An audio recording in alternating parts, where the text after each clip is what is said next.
When I first started talking about Ranking of Kings Treasure Chest of Courage, which is a brand new Ranking of Kings season that basically covers content that wasn't adapted in Season 1 and giving a bonus 10 extra episodes. And initially, the first couple of episodes, while I gushed about them, I said if people choose not to watch it, are they going to be missing out and basically screwing themselves over? No, you could get by on just watching Season 1, and if we get lucky enough of Season 2 when we do get it someday. But here's the thing about the past 3 episodes which we're going to talk about today. I would argue Episode 4 and the first half of Episode 5 is honestly some of the best Ranking of Kings content that honestly feels like it was cut from Season 1. And what I mean is that a lot of what you will see over these 5 episodes, you could pick and choose, watch in whatever order you want, and it's bonus content, extra little characterization, or cute moments, funny moments. But the extra Ouken content between these 3 brothers, Desha, Despa, as well as Ouken, we get so much more characterization of what happened to this brother with his immortality curse, and it makes the content from Season 1 so much better. And I don't think it's an exaggeration to say that that content in particular, that half hour of pure pain and just, man, seeing Friend go to such length, basically ruining his life just to try to cure this immortality curse, it truly felt like content that felt cut from Season 1. And if only we got an extra episode or 2 in the main series to have that when it was initially airing, because sadly, a lot of people are probably going to sleep on it and skip out on what I would consider some of my personal favorite content of Ranking of Kings. Now, before we jump any further, I do have to mention we have full live reactions to all 3 episodes, 3, 4, and 5 of Treasure Chest of Courage on my Patreon, so if you do want to see my full uncut thoughts, I've been covering this every single Thursday or Friday in some cases, so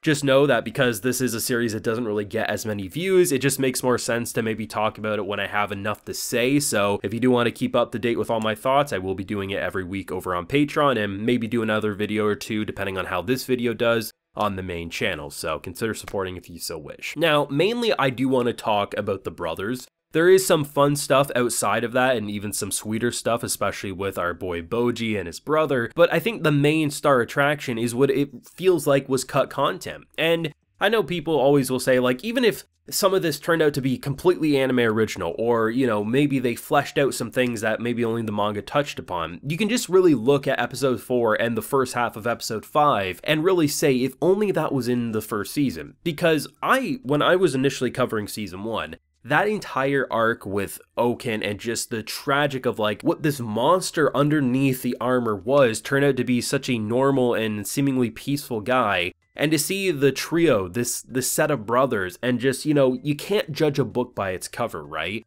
The fact that someone like Desha, right? There's a very brief moment in Episode 5, but it really goes to show just how kind he is deep down inside. So Friend, who is honestly one of Ouken's best friends, basically throws his life away to try to find a way in order to help his friend, aka the brother of both Desha and Despa. And when asking Desha if he could go explore and look for a cure, he says no. And basically he breaks the law and throws his life away. So the guards end up faking his death. And what happens is when he goes to turn himself in after not finding the cure, basically he looks at him and says, well, why are you faking his name? He's obviously executed. So shoo, you're banished from the underworld. He's someone who follows the law and doesn't bend the rules often, but when he does, it does show how much he actually cares. And I think to see the lengths these characters were going and to get even more of that origin story and backstory of just how good of a boy Ouken actually was, and to see the tragic path, that downward spiral as he lost his mind, it was heartbreaking. There's this scene in Episode 4 of Treasure Chest where basically after things are really starting to look bad for him, he's feeling pretty bad about himself. There's like this dead butterfly on the ground, he stomps on it, and then there's this little kid with like a soccer ball, and it almost looks like he's about to stomp on the kid because he's not really seeing the value in life now that he can cut himself apart and repair himself lickety-split. And he ends up saving the kid as this cart like falls on him, and the way they like, oh my god, his neck was spinning and twisting, and just like he heals himself And basically, at that moment, you knew he was gone as everyone looks at the monster that is now Ouken, this once proud knight. And just to see him kill guards, lose his mind, to have to basically be put down by his brother, I just love that it added so much extra content. I didn't think I needed any more. I thought it was a complete story with what they told me about that trio. But to see the extra layers, to see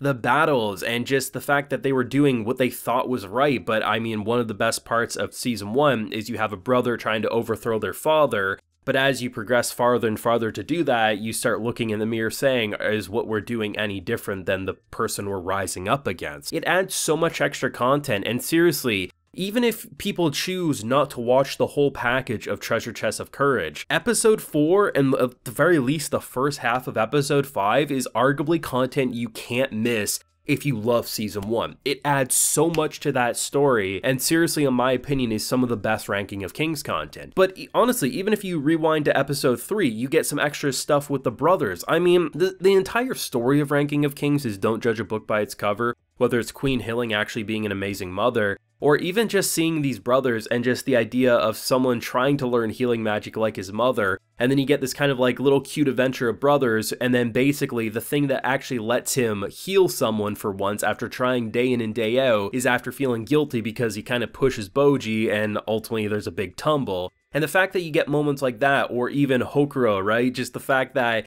the only reason he was allowed on that mission to escort Boji, it's not because he was a great warrior, it's because Queen Hilling saw someone who went out of his way to learn sign language for her son. And knowing what we know now about the intro of season 1, despite it looking like Queen Hilling was this horrible evil witch of a mother, she recognizes who can she trust with her boy Boji. And those little moments add that extra flavor. These are things you could skip out on and not miss anything major from the main show. But whether it's the funniness with the horse getting fat, there's like 5 minutes in the middle of episode 5, or these little simple moments of brotherly bonds, or why someone went out of his way to truly help a boy that everyone else laughed at, or the main meat and potatoes of the trio, the brothers, and just the heartbreak of that entire story. Honestly, the past few episodes of Treasure Chest of Courage has turned something that I was enjoying into something that felt like the main show, the main star attraction of season 1, and that says a lot about the quality so far. We're halfway through Treasure Chest of Courage, and I'm more eager than ever to see where the future of this show will go. If people, if you know anyone who loved the main show and maybe they tried the first episode or second and they said, hey, it's not really content I think's important, get them to watch at the very least the Ouken stuff, because that was incredible content. And I love the fact that they're having a little more fun with the kind of progression. Like episode 4 was one entire story rather than having what was normally happening, half the episode one story, half the episode another. Look at episode 5, there was 3 stories. One was a little goofiness with the horse, then it was obviously why he learned sign language, and then half kind of continuing the Ouken. It doesn't really feel like they're playing by a formula, they're just covering content that they want to cover that they just couldn't with the episode count initially given, and it adds to so much extra content that this show is becoming even more of a masterpiece than I already thought it was. Ranking of Kings is one of the anime greats, and these episodes are just making me more impressed with the show. Thoughts and feelings yourself. If you got any feelings on the past few episodes of this spin-off, let me know down below. Drop a like if you enjoyed, subscribe if you're new around here, ring that bell of course so you can get notified when I upload on the channel. And like I mentioned, we do have a full live reaction to all these episodes available on my Patreon if you're interested, and while you're there you can also get a video shout out. So today we have Blue Knight, Nebin, and Brandon Logren. So I appreciate the support, everyone. Please take care and have a good one.